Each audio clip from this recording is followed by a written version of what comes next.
3 quarts d'heure. Donc, on a présenté mon ami Guillaume, mon camarade de cours, et Abdou, le président de l'association des étudiants africains de l'Université de Montréal. C'est un sujet qui va sortir, qui sort de l'ordinaire. Donc, dans ce début-là, je vais essayer d'être avec un débit assez retenu, assez calme. Ensuite, je suis obligé d'accélérer parce qu'il y a énormément de concepts que je dois présenter. Je pouvais présenter un seul domaine, par exemple prendre le domaine de l'économie, de la production de biens, de la justice, de l'éducation, des investissements. Et l'impact de Tamazir dans l'un de ces domaines est de détailler, mais de cette façon-là, on n'aurait pas pu voir l'ensemble des impacts. Donc j'ai préféré présenter rapidement, succinctement, un ou deux impacts par fonction, et à la fin, si j'ai 5 minutes, je vais faire une synthèse. Bien sûr, ici à l'Université de Montréal, dans les universités nord-américaines, on parle beaucoup de chiffres, c'est-à-dire de coûts et de gains. Donc il y aura pas mal de chiffres. Bien sûr, certaines situations que je peux étayer par des séries statistiques, je vais le faire. Par moment, j'ai eu un obstacle énorme, c'est l'absence de données brutes. J'ai eu des données agrégées, mais les données brutes nécessaires pour une étude pointue étaient indisponibles. Et à la fin donc, oui, quand il n'y a pas suffisamment de données numériques, je vais aborder la question par une approche théorique avec des modèles mathématiques assez simples, hein, qui sont très simplifiés. Et ensuite, à la fin, je vais faire une synthèse. Avant tout, s'il vous plaît, donc, comme l'a dit Guillaume, c'est un travail très modeste. Je tiens à remercier toutes les personnes qui m'ont aidé, que ce soit par le mot, par l'encouragement, par de l'information ou bien par le conseil. Parmi ces personnes, je cite le professeur émérite François Vaillancourt, le professeur honoraire André Martins, le professeur titulaire Reynald Bourque, la professeure associée Jeanne Danzet en linguistique, Omar Bendera, économiste et financier algérien, c'est un compatriote qui est basé à Paris, à qui je souhaite un prompt rétablissement en 2 minutes, je vous parle et de hospitalisé. Prompt rétablissement Omar, mais je lui en veux un petit peu, il m'a poussé dans le domaine de la monétique, à laquelle je ne comprenais absolument rien, hein, la monnaie, c'est-à-dire comment on manipule la monnaie. Et une amie québécoise qui baragouine quelques mots de Kabyle, qui souhaite garder l'anonymat, je lui dis merci, même si je lui en veux beaucoup, parce que c'est un sujet très complexe, excessivement complexe. Parler d'un produit intangible, du moins d'un produit intangible, je commence déjà par les termes économiques, intangible, on ne peut pas prendre une langue et la mettre dans un produit, on ne peut pas prendre une langue et la mettre dans un travail, etc. Et il n'est pas encore arrivé, je le remercie par Moussaoui, chargé de cours à l'Université d'Alger, ancien membre de la troupe DA, qui m'a supporté, avec qui je me suis chamaillé énormément sur des démonstrations mathématiques. Donc, je commence par cette présentation. Je m'excuse, là de près, je ne vois pas bien, donc je suis obligé de remettre mes lunettes. Donc voilà, la présentation, elle porte sur les Algérie, impact économique de Tamazir in Algeria Economics Impact, dans le cadre des principes du développement durable et des droits humains, dans une perspective de calcul du bonheur national brut, according to the Sustainable Development Principles and Human Rights, with the Gross National Happiness Computation Perspective. Pourquoi je précise développement durable et droits humains, et je le mets en anglais. Actuellement en Algérie, le terme de développement durable ou de croissance durable est à la mode. Il est utilisé par des économistes, par des experts, alors qu'ils sous-tendent la croissance, le développement durable en pensant toujours à la croissance économique, hein, c'est-à-dire le rapport de PIB d'une année sur l'autre. Ce n'est pas du tout la même chose. Donc là, pour faire passer la pilule de la croissance, du croissantisme, ils disent développement durable. Donc ça n'a rien à voir avec le développement durable. Ça, c'est la première précision. En Afrique du Nord en général et en Afrique. Maintenant, parler des droits de l'homme, on dit on est qualifié de droits de l'hommiste. C'est-à-dire c'est rétrograde, c'est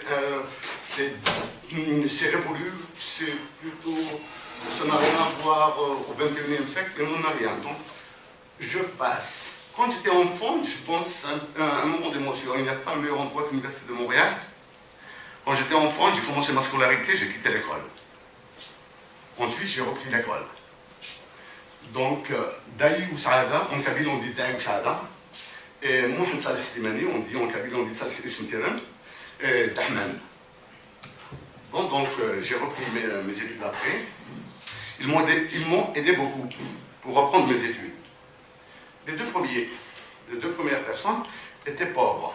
Ils étaient immensément pauvres. Hein. Vraiment, ils étaient vraiment pauvres, hein, très pauvres. Hein. C'est immensément pauvres. Donc si le PIB mesure la richesse d'un pays, la pauvreté mesure la dignité.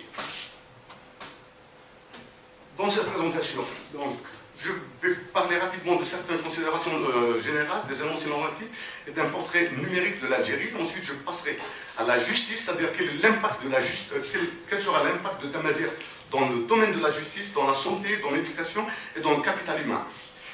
Dans le troisième point, je vais parler de la production des biens et de la nature dans l'économie algérienne et régionale. S'il vous plaît. Donc, dans mon discours, quand je dis universel, ça veut dire c'est au niveau onusien. Quand je dis régional, ça veut dire que ça touche à l'Afrique du Nord, au pays du Sahel. Et le quatrième point, ce sera Tamazir. Je vais tenter modestement de l'articuler dans l'économie mondiale. Je vais tenter et je vais aller sur, comme vous l'avez vu, la Convention des Nations Unies sur la mer. Vous allez vous dire, qu'est-ce qu'il va nous inventer avec ça là, la Convention des Nations Unies sur la mer et Tamazir, qu'est-ce que ça va donner? On va essayer de le voir, ça sera un peu chaud à ce niveau-là. Et ensuite, je vais aborder le domaine de la monnaie régionale ou algérienne. Parmi les énoncés normatifs, je remercie Laurent Duchâtel, mon professeur de management à HEC Montréal, qui m'a autorisé à utiliser ce slide. Donc, le point le plus important pour moi, c'est la colonne de gauche. L'Algérie est classée au niveau international dans les pays arabes ou bien dans les pays dans la région Afrique du Nord. Est-ce que vous m'entendez, s'il vous plaît? Oui. Voilà.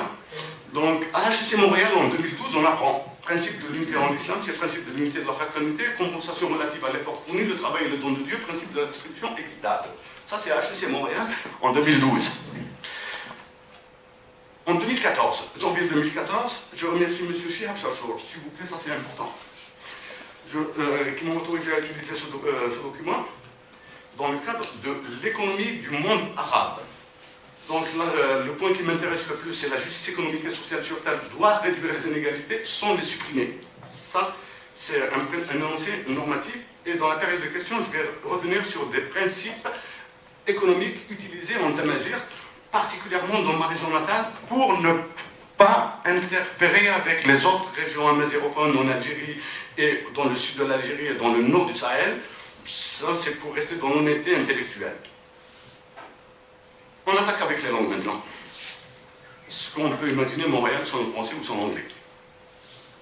Est-ce que l'économie de Montréal peut fonctionner sans l'anglais ou le français? Je pense que ce sera difficile.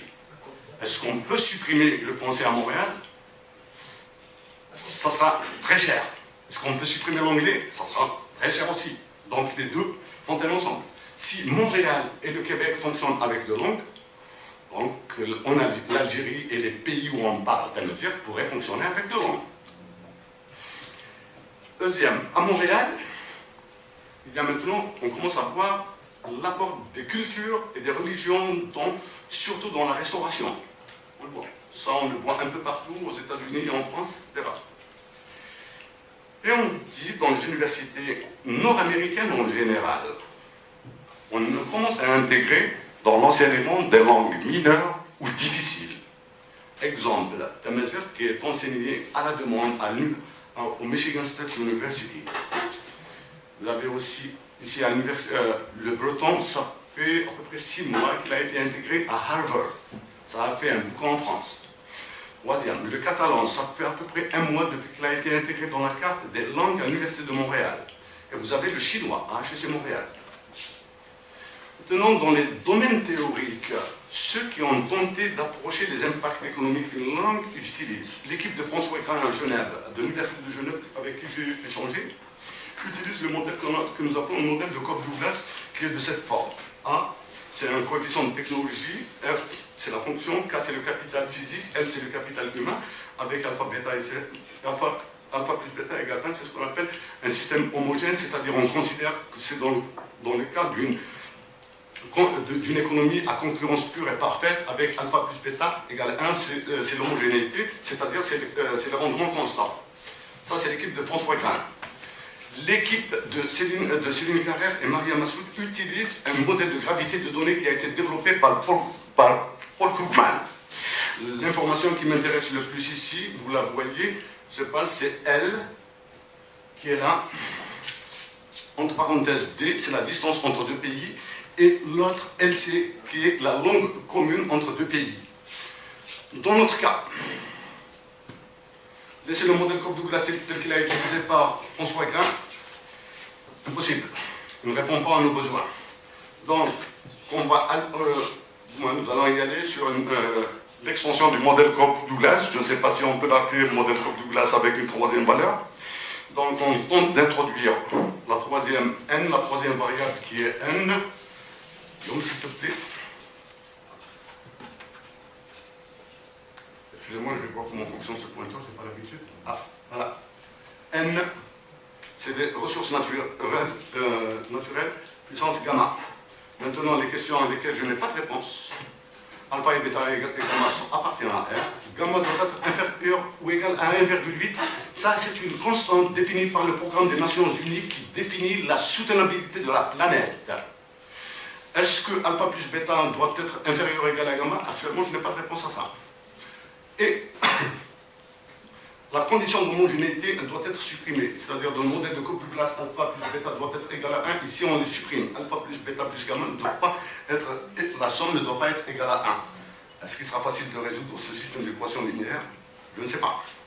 Donc, la deuxième piste, définir une fonction coût qui sera dans les nombres z, dans l'ensemble z des nombres complexes.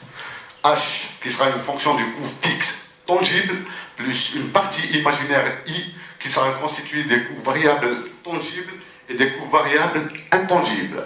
Qu'est-ce que c'est qu'une variable intangible? Par exemple, la langue, un brevet, un savoir-faire, une série de conférences. Donc ça, parce qu'elles sont toutes comptabilisées.